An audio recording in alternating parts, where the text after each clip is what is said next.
एकत्रित भइला यहाँ पे बियाह ऐसे ही ना हो जाला। बियाह तो बहुत दूर का बात है, बियाहे तक जाए खातिर बड़ा पापड़ बेले के पड़ेला। लड़की के बाप को कई जोड़ी जूता घिस जाला बिटिया के बियाह खोजे में। तो आई यही मौके का बिरहा हम सुनावत है। यही में आप लोगन के वीर रस, हास रस, हर रस मिल जाई।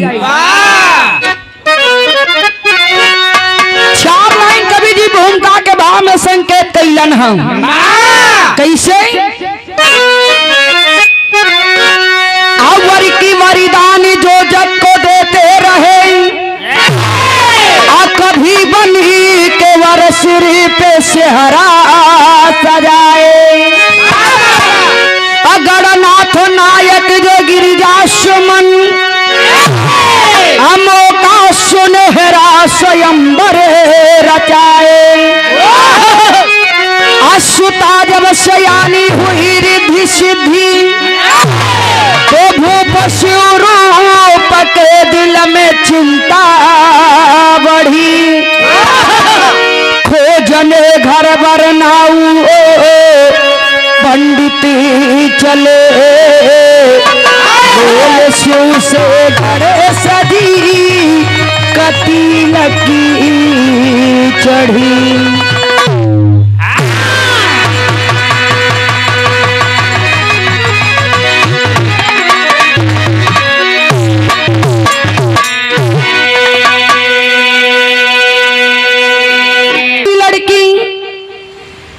रिद्धि और सिद्धि कोनो भी बाप का बिटिया जब सयान हो जाली तो बिटिया के जब जब देखेला तब तब फिक्र बढ़े लगेला। राजा विश्वरूप जी दोनों बिटियन के देखला, हमार दोनों बिटिया सयान हो गई। गईलन नाऊ और पंडित के बुलौलन।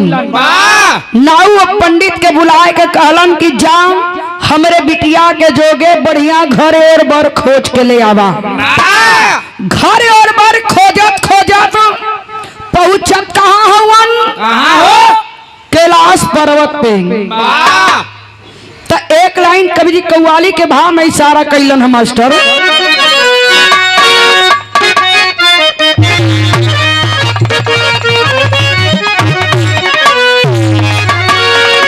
नजर से इशारा नजर कर रही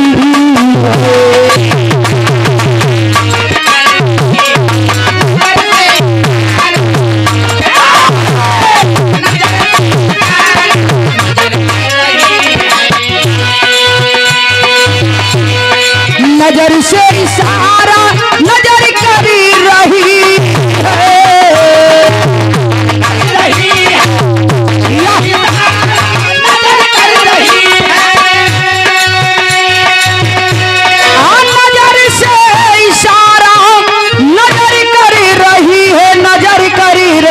नजर कर रही है।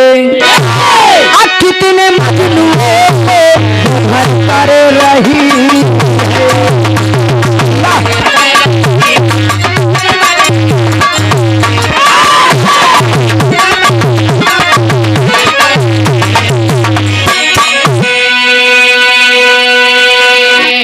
नजर से इशारा नजर कर रही है। कितने मजनूओं को घर से बेघर कर रही है। यही कव्वाली के भाव पे देहले हुन का नमवा के थोड़ा तनी सा भाव पे आवा कैसे? आप पवन के इशारे भला झूमती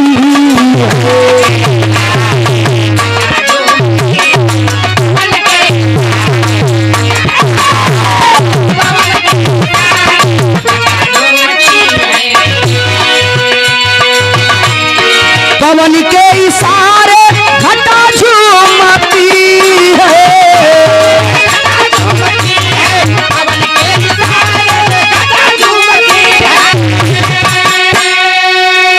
आप पवन के इशारे घटा झूमती है, घटा झूमती है, घटा झूमती है।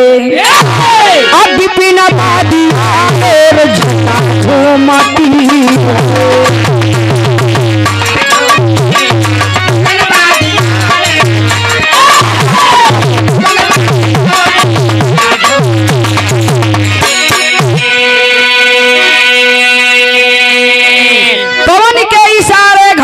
नौमती है, विपिन वादी आए और झटा झोमती है।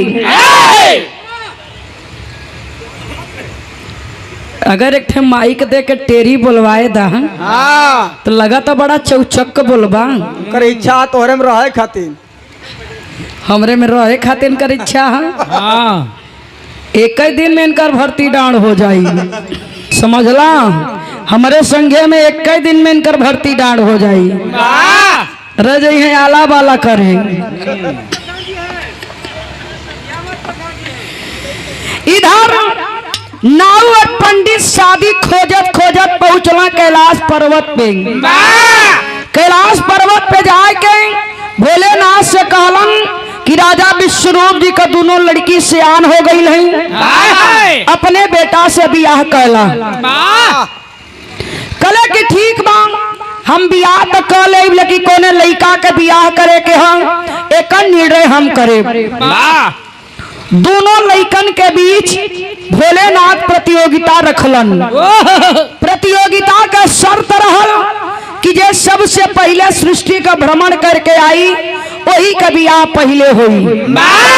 मोर का सवारी करके कार्तिकेय चलना सृष्टि का भ्रमण करे खातिर, जेकर सवारी मूसक एक जगह खड़ा हुवन। लागत बा भैया पहले आई जाई है, हमार बियाह न होई, लेकिन पहले बियाह करके हमारे मन रहल। गणेश सोचत हुवन, सोचत सोचत माता पिता कैलाश पर्वत पे विराजमान रहलन, जाए के चारों तरफ से परिक्रमा करे लगलन। भोलेनाथ कहलन कि कहली तो सृष्टि का परिक्रमा करे के तो हमन को करत हुआ। कले कि पिताजी माता पिता के परिक्रमा कर ली, इस समझी कि सृष्टि का परिक्रमा कैले के बराबर होला। बुद्धि में तो उनसे आगे कोई रहल ना। तो गणेश का बियाह तय हो गयल। नाऊ और पंडित आयल रहलन, टीका लगा के गईलन, फलाने तारीख के हमन आवल जाई तो तिलक चढ़ी। यही से कहानी का शुरुआत हो गयल।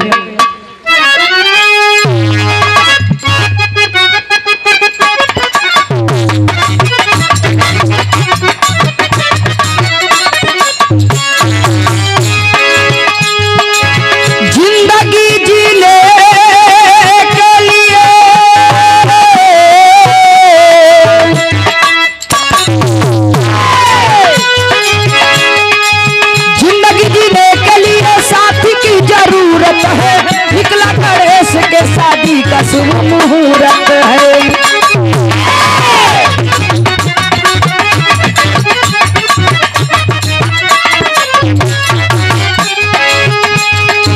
सोचे गणेश ससुर तिलक लेके आएंगे, खाने में फल और मिठाई मिल आएंगे।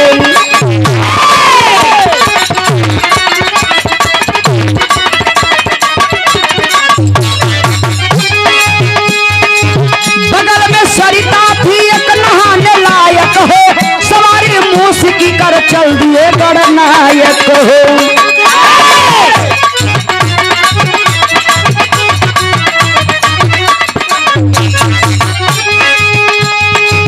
इधर विश्वरूप जी के लाश को बयान किए, इधर विश्वरूप जी के लाश को बयान किए, अये दो संधि जब शिव जी सम्मान किए।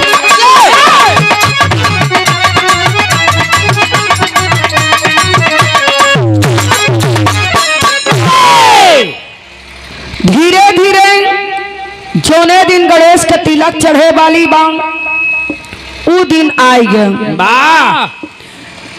गणेश सुबह सो के उठत हुवन तो देखत हुवन, कले कि आज हमार तिलक चढ़े वाली है।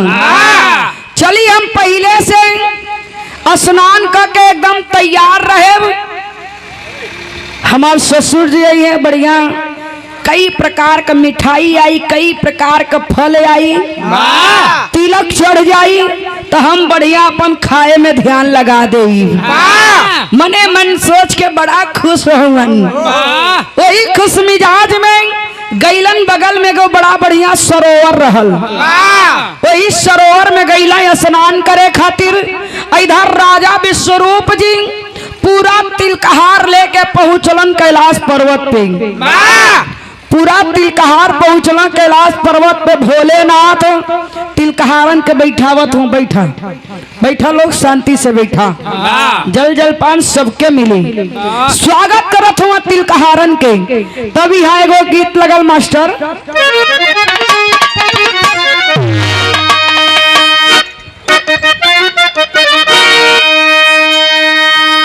एकदम माटी के गीत हम। चाहे बारात आई दुआरे पे, चाहे तिलकहार रही है दुआरे पे, तब माता बहन लोग गावेली। का गावेली? तब बिछी डोली गई, बिछी डोली गई सारे अंगनावा में, बिछी डोली गई।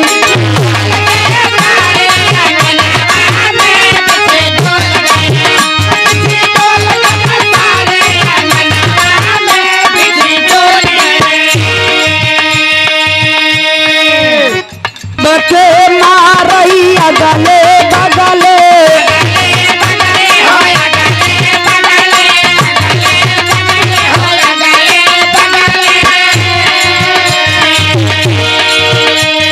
सबके मारई अगले बगले, फलाने राम के मारई में न जगह है। बिछी डोली गई, बिछी डोली गई सारे अंगनावा में, बिछी डोली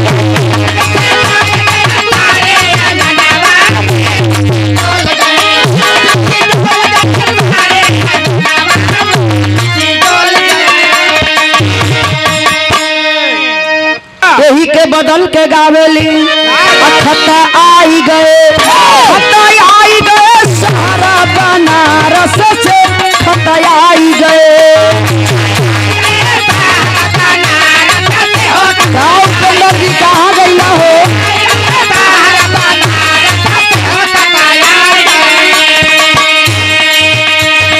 पूछे फलाने रामाई अपने बहिन से हो, अपने बहिन से।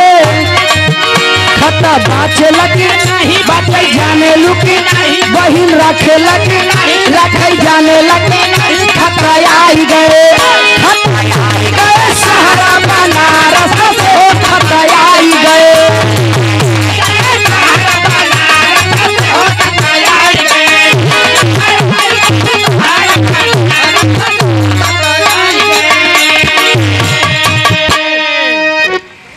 यही के तनिसा बदल के गावेले। हमरे पिछवारा राई चौराई भला,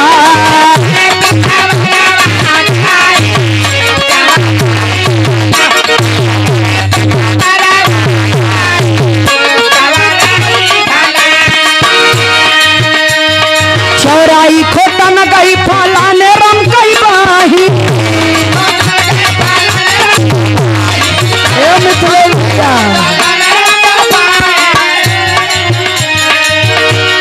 चौराई खोटा न गई फलाने रम गई बहिन, महंगा में गड़ी गई आई चौराई भला।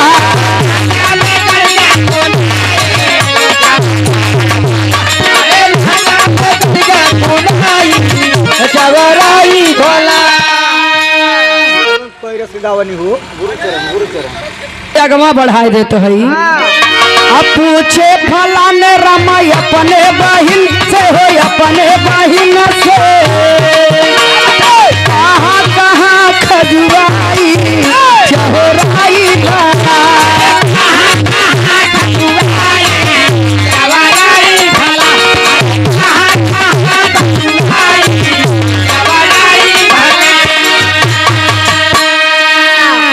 और ये सब मौके पे आवा तिलकहार पहुंचल हुआ कैलाश पर्वत पे स्वागत होता। गोल आई गई, गोल आई गई तिलकहार के, गोल आई गई।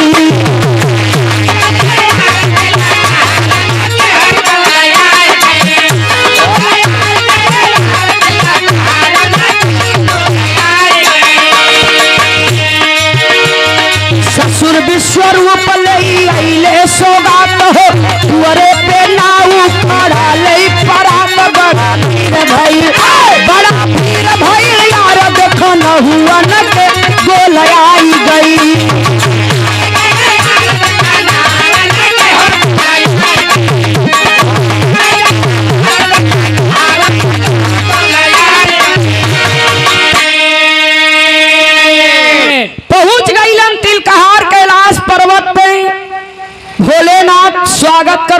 बैठावत हुअन। बैठा बैठा लोग तनी कायदे से बैठा, ऐसे जल जलपान होई। बैठा सबके बैठावा हुअन। ला पहले ले आवे लोगन के जल जलपान करावा। जल जलपान करा भइलन। इधर जल जलपान करत हुआ कल की जा तनी देखा दूल्हे राजा कहाँ हुअन।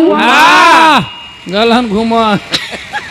अरे भाई मेन पॉइंट पे दूल्हे राजा हेराए गए हुअन। जा चनी तनी देख आवा तो आखिर में दूल्हे राजा गईलन कहाँ। जाके दूल्हा के खोजत हुआ, दूल्हा वही मिलना नहीं, पता नहीं कहाँ खेताड़ी में हेरायल हुअन। दूल्हा का वही पता ना चलत हो तो कहले कि ऐसा बजल जलपान तो होइए गयल, तो ये लोगन का भोजन पानी करावा। तो गीत बदल गए मास्टर।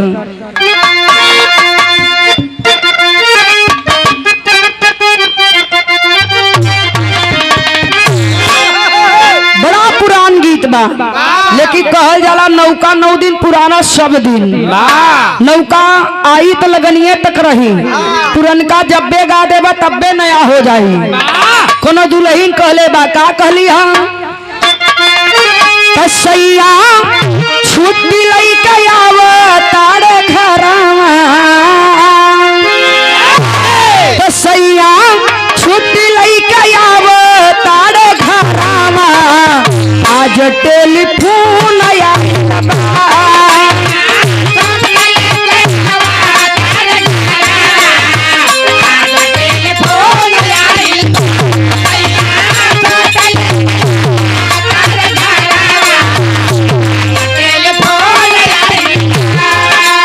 और पुनः ये कैले शिव शंभु सब करया दरवा।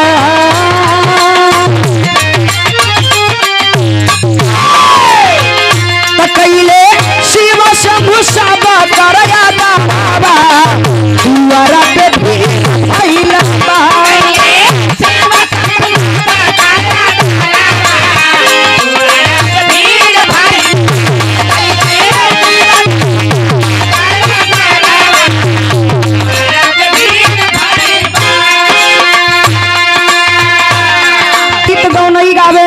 और ये धर्मेंद्र का माता बही लोग गीत गाओ नहीं गावे।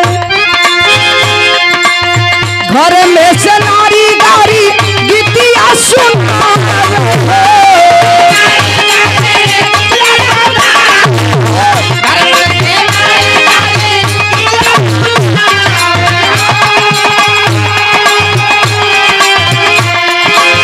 दुआरे तिलक हारुन के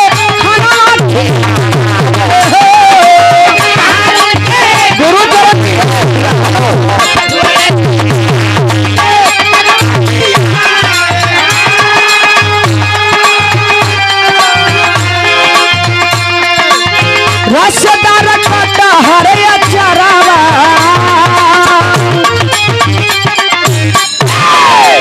रसदार कटा हरे अचारावा, दुआरा पे भीड़ भइल बा।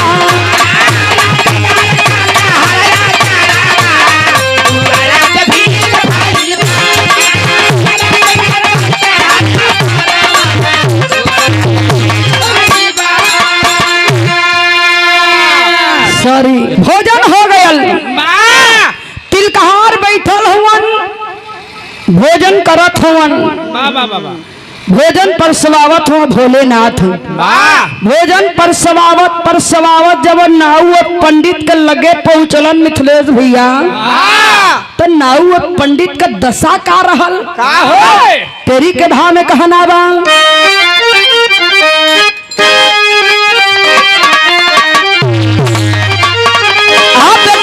कैसन भोला के होई, बेटौआ कैसन भोला के होई। तब बैठल दुआरे पे सोचे पंडित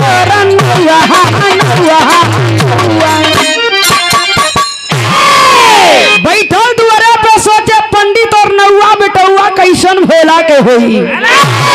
अरे बाप रे बाप है पंडित जी, नौआ पंडित के खो दे, पंडित नौआ के खो दे। का करे दोनों खोदी खोदा कैले हुआ, मतलब इशारा बाजी। अरे यार मैं दूसर के सुना था।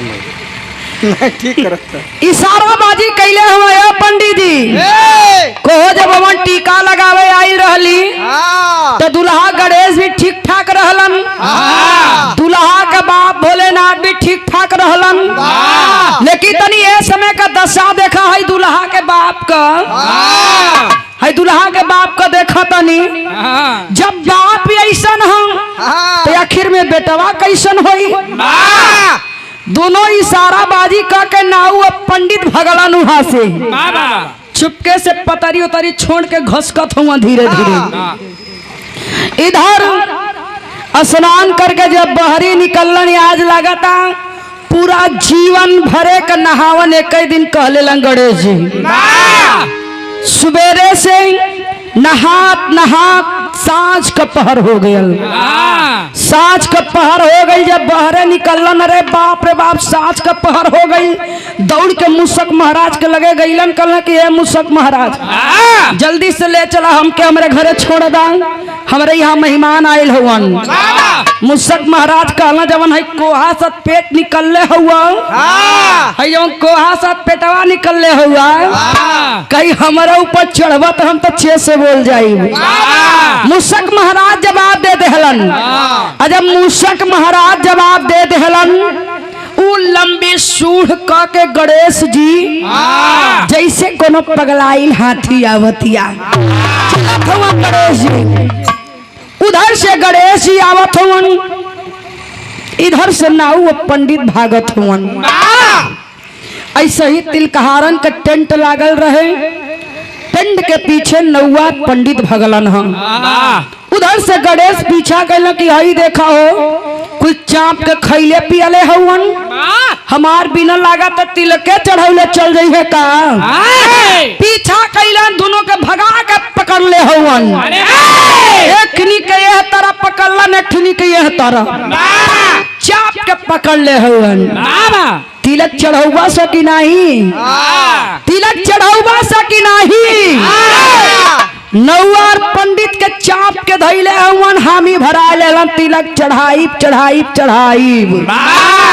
अब समझा बुझा के लेके अइलन गणेश का तिलक चढ़ल। अच्छा गणेश का तिलक चढ़ल तो नेग नेउछावर भोला जी देलन, पंडित जी पहला झोली पसार लेलन, कुल नेग नेउछावर पंडित जी लेहलन। नाऊ अब पंडित दोनों लोग बाजल हुआ के कुल अकेले मसक ले बा तब पट के भा में कहना बा।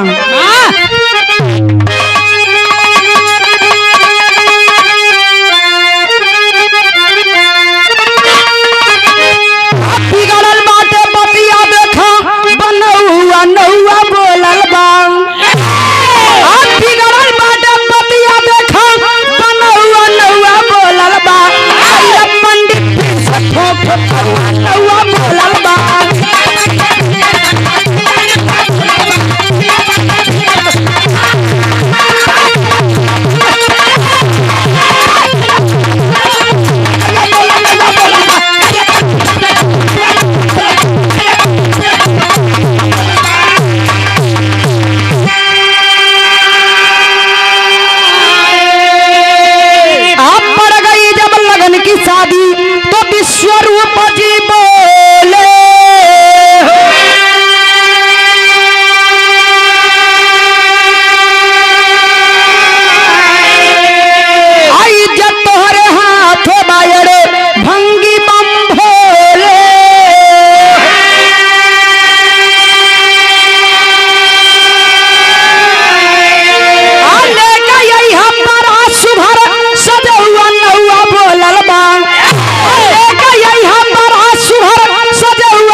आदरणीय गुरु चरण जी पुनः ई भाव पे 100 रुपया दहलन हम। बहुत बहुत प्रणाम बा सब लोगन के, बहुत बहुत प्रणाम। तिलक चढ़ा के राजा विश्वरूप जी चले लगलन। इधर नौआ पंडित अपने हक खातिर लड़ल होवन कि कुल अकेले मसकले बा। लेकिन जब राजा विश्वरूप जी तिलक चढ़ाए के चले लगलन, अपने समधी भोलेनाथ के सामने हाथ जोड़ के कहलन कि ऐसन बारात हमरे दरवाजे पे लेके अइहा कि कोई देखे तो कहे कि कोई का बारात कोई के दरवाजे पे आयल बा। समझा बुझा के राजा विश्वरूप जी गईलन। और इधर भोलेनाथ हित मीत नाते रिश्तेदार ब्रह्मा विष्णु सब लोगन के बुलाए के बारात का तैयारी करे लगलन। बारात का तैयारी हो गई, दूल्हा तैयार हो गईलन। अब बारात लेके चलत हुआ। तब कवि जी के आल्हा के भाव में कहना बा,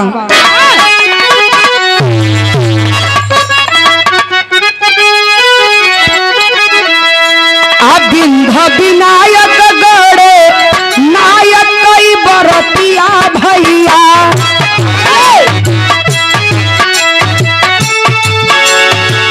चल भोलेनाथ अपने सफला हो लिया।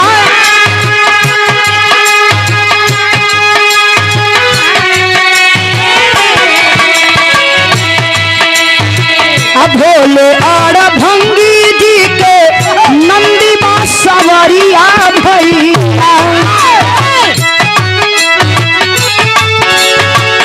दूल्हा गणेश चले मुसवा हो सवा।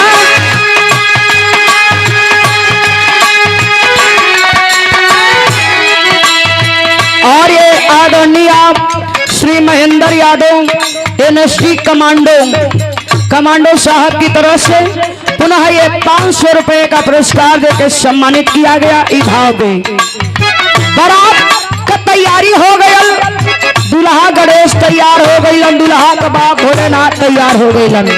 दूल्हा के बाप का सवारी नंदी के, गणेश का सवारी मूषक के। बारात लेके चलन है अगले विश्वरूप जी के जब की दुआरवा भैया,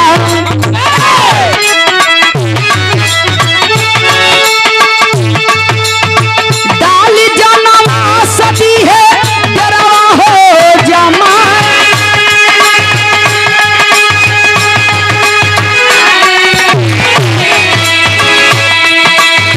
दूल्हा के देखे जाता विकट चेहरावा भैया,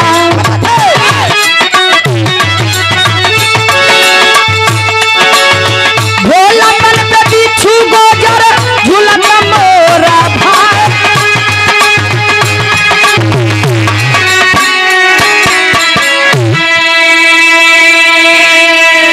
बारात लेके पहुंचलन राजा विश्वरूप जी के घरे के थोड़ा सा पहले जैसे ही जनमास लागल बा, वैसे ही जनमासा लगाए के कुल बराती लेके भोलेनाथ बैठलन। बीच में गणेश और भोलेनाथ बैठल होवन। नगर के औरतें दौड़ली है देखे खातिर तनी चल रिद्धि और सिद्धि को दूल्हा देखल जाए हो। एक ही दूल्हा से दोनों बहन का बियाह होता तनी देखल जाए दूल्हा है कैसे। जाए के जब नगर के औरतें दूल्हा देखत हई, वो लंबी सूढ़ गुलियाए के ऐसे अकवारी में लेके गणेश बैठल हुआ जनवासा में। दूल्हा के बाप पे नजर पड़ल, काने में बिछुअन के बाला, गले में सरफन के माला, जटाधारी विकराल रूप बनाए के भोलेनाथ बैठल हुआ जनवासा में। अरे बाप रे बाप, डर के मारे भाग गए। सब औरतें गईली राजा विश्वरूप के लगे, जाए के बोलावत है, कहली ए राजा साहब, ए राजा साहब, इतना सुंदर सुंदर बिटियन के, इतना सुंदर सुंदर बिटियन के इच्छा सुंदर मती दुल्हा खोजले हुआ। समझावे लगला राजा विश्वरूप जी, ना हमार जौन समधी बने वाला हुवन, जगत के रचैया, जगत के पालनहार हुवन, हमार जवन दामाद बने वाला हुआ ना उनकरे बुद्धि का तो कोनो भी अंते ना बा, अंतर्यामी हुवन। समझा बुझा के बिया बैठल तो आखिरी प्रमाण में कवि जी के लिखे के पड़ल हम।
समझा बुझा के बिया बैठल, 7 बेरी भंवरी फिरा के 7 चुटकी सिंदूर रिद्धि और सिद्धि के मांग में डालल गयल।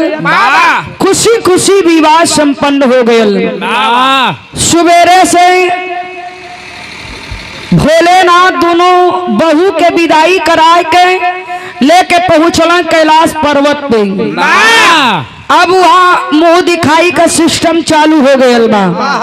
मुंह दिखाई होके वाला है दोनों पतोहू का, लेकिन गणेश पहले ही साड़ी पहन के वही घूंघट में अपन सूढ़ छिपावत गैलन बैठ के अपन ही देखवारी करावे लगलन, अपने मुंह दिखाई करावे लगलन। कभी सूढ़ उठावत हो कभी गिरावत हूँ। अरे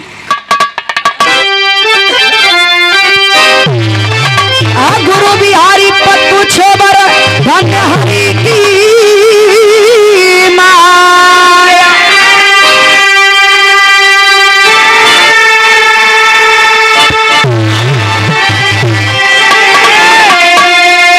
आकाश बोलो सुख नंदन, कहीं धूप कहीं छाया।